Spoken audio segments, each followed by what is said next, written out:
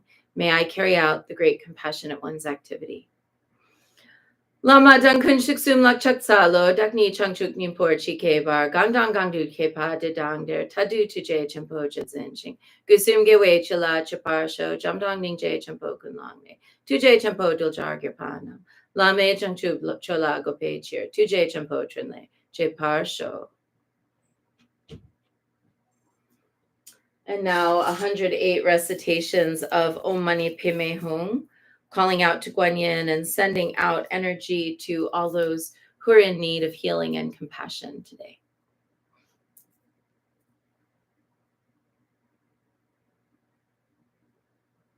Om Mani Padme Hum, Om Mani Padme Hum, Om Mani Padme Hum, Om Mani Padme Hum.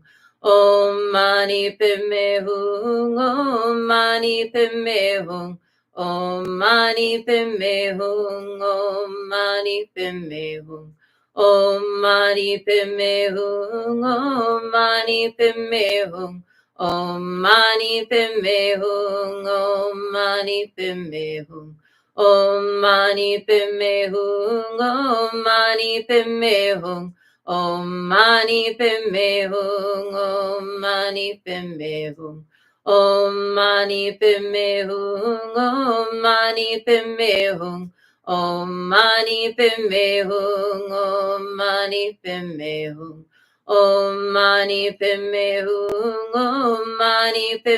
Hum, Om Mani Padme Hum, Om Mani Padme Hum. Om Mani Padme Hum, Om Mani Padme Hum, Om Mani Padme Hum, Om Mani Padme Hum, Om Mani Padme Hum, Om Mani Padme Hum, Om Mani Padme Hum, Om Mani Padme Hum, Om Mani Padme Hum, Om Mani Padme Hum.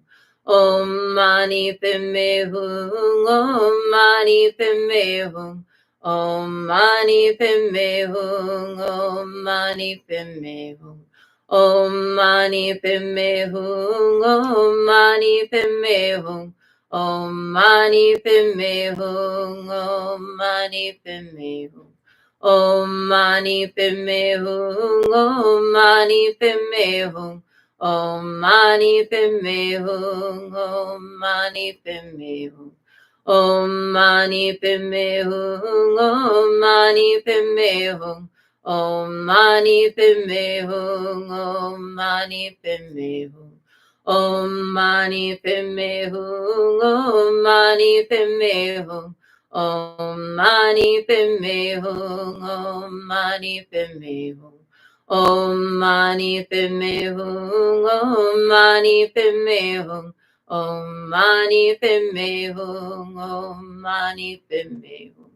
Om Mani Padme Hum, Om Mani Padme Hum, Om Mani Padme Hum, Om Mani Padme Hum. Om Mani Padme Hum, Om Mani Padme Hum, Om Mani Padme Hum, Om Mani Padme Hum, Om Mani Padme Hum, Om Mani Padme Hum, Om Mani Padme Hum, Om Mani Padme Hum, Om Mani Padme Hum, Om Mani Padme Hum. Om Mani Padme Hum, Om Mani Padme Hum, Om Mani Padme Hum, Om Mani Padme Hum, Om Mani Padme Hum, Om Mani Padme Hum, Om Mani Padme Hum, Om Mani Padme Hum, Om Mani Padme Hum, Om Mani Padme Hum. Om Mani Padme Hum, Om Mani Padme Hum,